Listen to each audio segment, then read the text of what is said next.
আসসালামু আলাইকুম। অনেক প্রিয় বোনের প্রশ্ন ছিল, দীর্ঘদিন ধরে ওষুধ খাচ্ছি কিন্তু এরপরও গর্ভধারণ করতে পারছি না বা মাসিকটাকেও রেগুলার করতে পারছি না। আমি পূর্ব বলেছি, এখনো বলছি এবং সামনেও বলবো, আপনি আপনার যতদিন না জীবনযাত্রার প্রতি গুরুত্ব দেবেন ততদিন আপনি সুস্থ হওয়া সম্ভব না। গর্ভধারণ করা কঠিন হয়ে যাবে।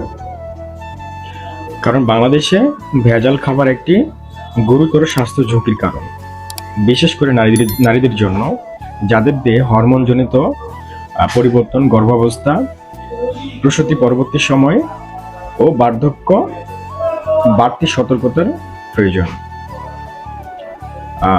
অন্যান্য দেশের তুলনায় আমাদের বাংলাদেশে ভেজাল খাবারগুলো খুব বেশি আমরা খেয়ে থাকি।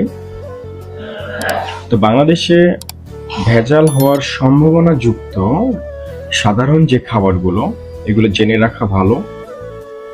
যেমন দুধের ভিতরে পানি, ডিটারজেন্ট, স্টার্চ এবং ফরমালিন মেশানো হতে পারে, যেগুলো মহিলাদের রিপ্রোডাক্টিভ অর্গানে বিভিন্ন প্রভাব ফেলে।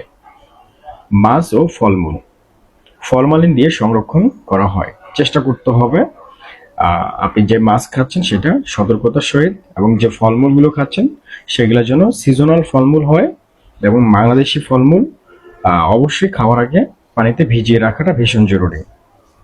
মশলা গুঁড়া যেমন হলুদ, মরিচ ইত্যাদি রং মেশানো বা অন্য কোনো দ্রব্য দিয়ে বাড়ানো হয়ে থাকে।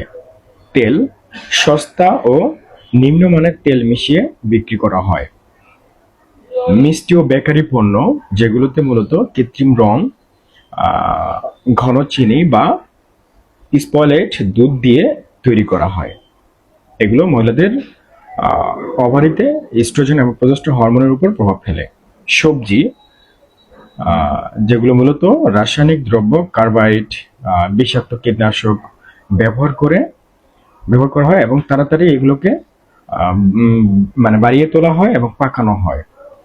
নর্মালি যদি ভাবেন, বর্তমান শাকসবজি বা হচ্ছে জমিতে বিভিন্ন রাসায়নিক ইউজ করে সেটাকে দ্রুত বাড়ানো হয়, সেটা আবার যখন বাজারে নিয়ে আসে সেটাকে ফরমালিন ইউজ করা হয় সংরক্ষণের জন্য, তাজা রাখার জন্য। এটা আবার যখন আমরা ঘরে নিয়ে আসি, ভাজতে ভাজতে যেটুকু গুণাগুণ আছে এটুকু হারায় যায়, তো খাই আর বাথরুমে যাই।